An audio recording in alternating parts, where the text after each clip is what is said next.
Здравствуйте, меня зовут Денис. На момент съемки этого видео мне 33 года.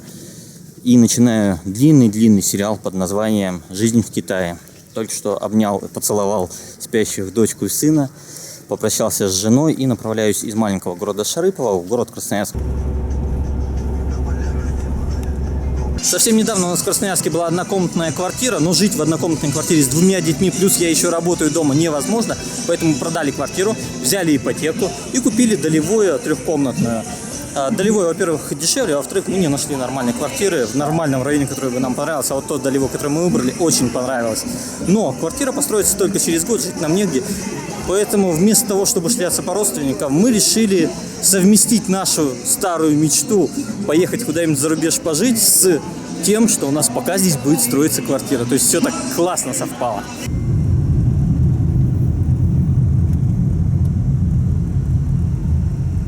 Изначально мы всей семьей собирались полететь в Таиланд на полгодика там пожить, но потом что делать в Таиланде? Просто загорать на пляже? Скукота. После того, как зимой съездил в Китай, решили, что в Китае годик пожить намного лучше, чем в Таиланде.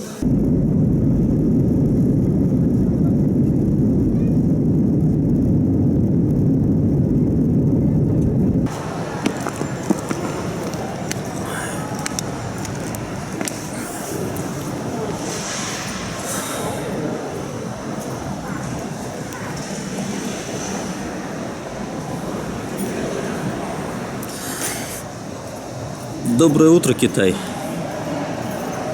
Какой ужас, а?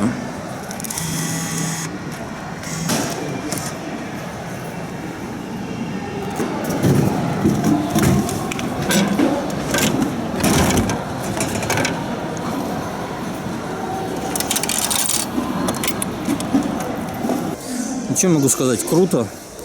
Купил электронный билет, еще находясь в России, для того, чтобы приехать из Пекина в Шэньчжэнь. А мне только что говорят: извините, ваш билет недействителен, и билетов на поезд нет. И что мне теперь делать? Блин, ну в прошлый раз все нормально, купил, все прокатило. Сейчас куда мой билет делся? Еще куда мои 100 баксов делись? Интересно знать, если он недействительный. День явно не задался. Даже переводчик не хочет работать. Хотел попросить еще раз проверить билет, вдруг ошибку она допустила. Она меня не понимает, а переводчик тоже меня не понимает. 2 часа поиска решения, и оно найдено. Завтра в 10 часов утра скорый поезд из Пекина в Шэньчжэнь. За 8 часов я проеду 2500 километров. Представляете, какая скорость? Правда, и стоит эта скорость недешево. Я заплатил почти 1000 юаней, это 6000 рублей. Но я давно мечтал прокатиться на этом поезде. Сам бы не поехал, ни за что жабу бы задавил, а так по необходимости. Правда, вот уже непредвиденные расходы. Уже на квартиру не хватает.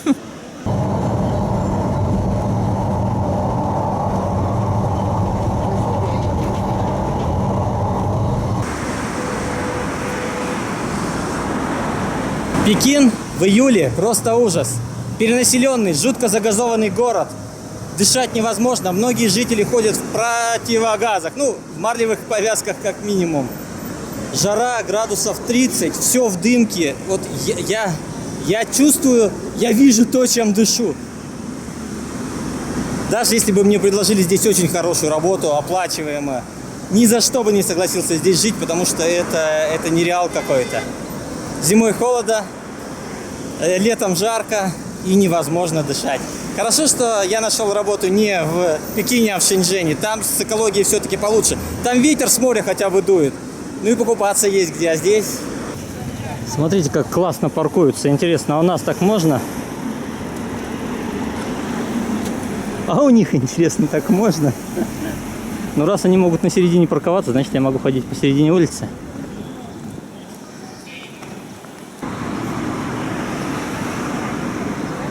Вы, наверное, думаете, что я только что принял душ, что с меня капли капают. Нет. Это тут такая погода. С температурой, может, я и не ошибся. Градусов 30-35. А вот влажность, если бывает 101% влажность, то сейчас здесь 300.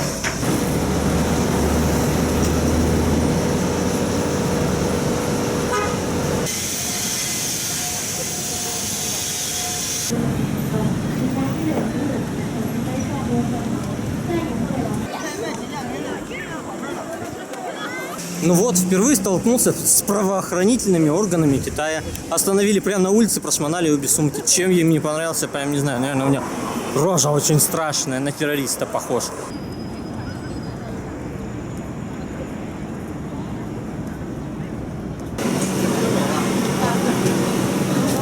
Не, конечно, любого европейца приведет в шок. Кишки вместе там с булочками вместе жарящиеся. Ну, эта улица, нихао, почему-то для меня олицетворяет весь Китай. Возможно, не настоящий Китай, а такой, какое у меня было о нем представление до того, как я приехал в Китай. И такое, что вот некоторые элементы добавились. Вот смотрите, еда, кругом еда, запах еды с запахом гнили, с запахом, вообще очень специфический запах, я даже передать не могу. Hello. Нихао. Я по-китайски умею здороваться, поэтому со всеми нихао говорю. А они мне все хало.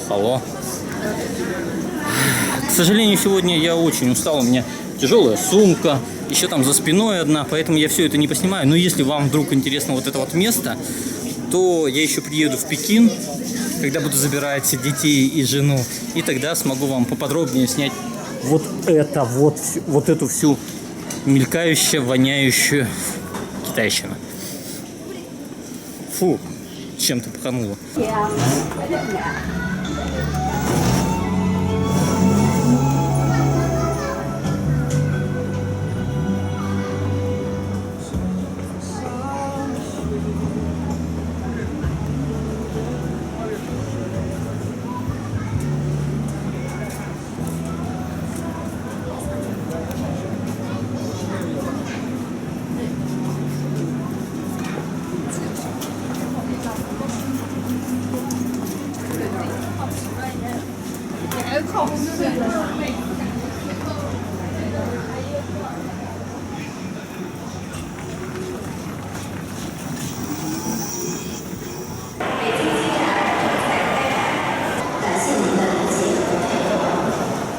Ну вот, немножко выспался, и вера в светлое будущее как-то увеличилась. Народ прибывает.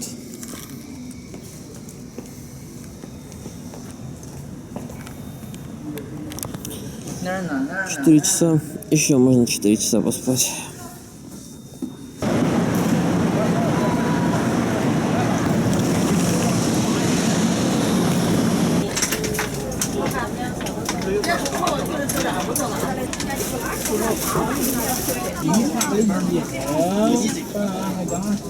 Наконец я покидаю Пекин и направляюсь в Шэньчжэнь. Если Пекин это столица, это, как это сказать, политическая жизнь здесь кипит, то Шэньчжэнь это мировая столица электроники. Там производят практически всю электронику Китая, в том числе расположены заводы Foxconn, на которых производят всемирно известные айфоны.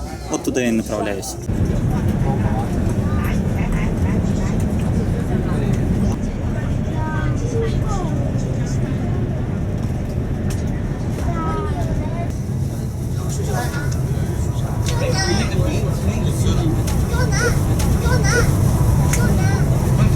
Скорость совершенно не чувствуется, едем 306 км в час, просто все мимо пролетает, не трясет, ни уши не закладывает. Но китайцам этого мало, они теперь работают над новым проектом вакуумной трубы. Возьмут трубу, выкачают из нее весь воздух и поместят туда состав на электромагнитной подушке. Никакого трения не будет, и поезд просто сможет летать с невероятной скоростью.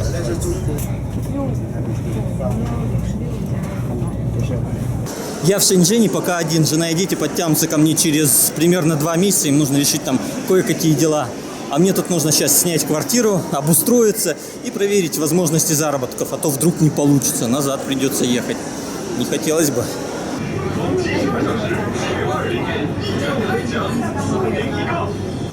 Меня приютили друзья на один денек, ну, на самом деле, больше приютят, если квартирный вопрос быстро не решу. Это вид с их 17-го этажа. А тут еще есть, видите, прозрачный этот, поэтому я ближе подходить боюсь, а то туда так. Мама.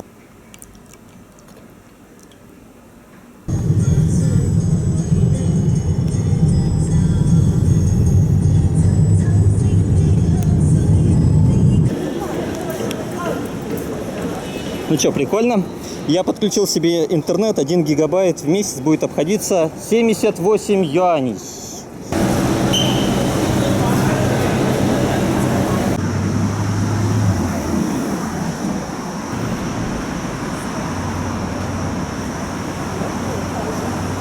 Еще когда я находился в России, друзья нам нашли квартиру площадью 45 квадратных метров стоимостью 3500 юаней. Это около 20 тысяч рублей по текущему курсу, без стоимости коммунальных услуг. При этом агентские платить не надо, потому что это пересдача, ну что-то там без агентства мы. Но надо заплатить 7000 юаней сразу, это как называется-то? В общем, это защита хозяйки от того, что мы там ей мебель переломаем. Что-то из головы вылетело это слово. Вот сейчас заплачу, это получается 11,500 юаней, там плюс еще надо матрасик купить, обязательное условие съемки квартиры. Ну, если, конечно, это все понравится. Если не понравится, пойду искать квартиры через риэлторов, не знаю, как там по друзьям. Но очень надеюсь, что сегодня квартирный вопрос закончится.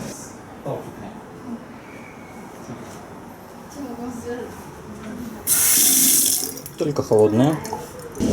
Ужас! Оказывается, мои друзья сами в этой квартире не были. Они сделали вывод насчет квартиры по красивым фотографиям, которые я тоже видел. Мне прислали, я посмотрел квартиру. О, супер! Из-за того, что там жили русские. То есть, как бы после русских квартира должна быть чистая, ухоженная, ну и реально красивые картинки. А в реале мне не нравится. Все какое-то грязное, замызганное, пахнет каким-то старьем, вся мебель жутко старая, кондиционер еле-еле там что-то охлаждает. В общем, пообсуждали мы с женой и решили не брать, потому что за 20 с копейками тысяч это точно не квартира нашей мечты. Мы даже так обсудили. За эти деньги, вот я хоть и говорил, что не хотим жить в какой-нибудь запендре, но за эти деньги можно 100 квадратов взять. И еще комнату, рабочий кабинет мне сделать здесь же. Грустно то, что на самом деле я подвел человека. Нет, я подвел не хозяйку, но она звонила моим друзьям, ругалась там, типа, вы меня подвели, вы сказали, что точно у нас эту квартиру снимут, мы там не успеваем, нам уже уехать надо. Ну, блин, вы показываете все фотографии, а не только самые красивые. Ну, в общем, квартиры пока нет. Ищу. Но я не расстраиваюсь, потому что мы уже нашли выход. Возможно, некоторое время поживу на квартире, хозяйка которой просто временно уезжает на месяц делать визу. Я иду в кафе, как всегда, по вечерам. Не только я, но и китайцы тоже. Видите, как нарушают правила? Не только русские на красный перебегают. Вот пример нового жилого комплекса в городе Шэньчжэнь. 2 дома, один 31 этаж, второй чуть пониже, объединены между собой прогулочной зоной. Мы находимся сейчас на 5-м этаже, то есть под нами еще 4 этажа. Не знаю, что там офис находится или что. А здесь деревья, 2 бассейна, детский бассейн, вчера там дети купались, сейчас воду спустили, менять будут. И там взрослый бассейн, вход платный, 15 юаней. Но я думаю, 15 юаней не так уж много, учитывая, что если живешь в этих домах, просто спустился на лифте, и вот он бассейн. Никуда идти не надо, сколько времени экономится. Вот этот жилой комплекс мне нравится. Мне нравятся здесь однокомнатные квартиры. 40 с небольшим квадратов, стоимость 3600 юаней плюс коммунальные услуги. Здесь живет Влад, вот он взял GoPro и вот там вот фотографирует больших улиток. А давайте-ка мы тоже посмотрим этих улиток. Ох ты, как она быстро ползет. А я думал, улитки тормозные. Смотрите. Ну ладно, не буду смотреть. Я думаю, они просто стесняются. На лавочке спал, да? Because everybody's super excited with the football. Come on. Весело тут у них. You're almost winning, no? Бей фашистскую гадину. Ну, хочу робот-пылесос на тест. Виртуальный 3D кинотеатр. Всегда хотел потестировать, надо будет взять на обзор. А вот это вот надо будет обязательно с моей GoPro сравнить. Тут еще какие-то часики в подарок. Для чего часики? Наверное, включать камеру. Надеюсь, это правда. В конце концов, когда-то же должен был попасться мне в руки телефон, который водонепроницаемый и противоударный. Пилотная серия проекта «Жизнь в Китае» завершается, но впереди еще много интересного. Приезд семьи, поиск квартиры, жизнь русских в Китае, жизнь обыкновенных китайцев в Китае, посещение интернет-магазинов, посещение производства электроники, планшеты, телефона, возможно, еще что-то. Еда, быт, культура, достопримечательности. Много-много-много всего за время, что я буду жить в Китае, я собираюсь вам показать.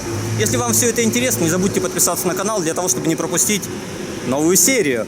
А также заглядывайте в описание, потому что там тоже может быть много интересного. Например, вот этот фрукт. Говорят, очень полезный, но аллергенный. Не помню, как называется. Название в описании. Ну и ссылочки на схожие видеоролики, плейлисты. Смотрите описание. Все, всем пока.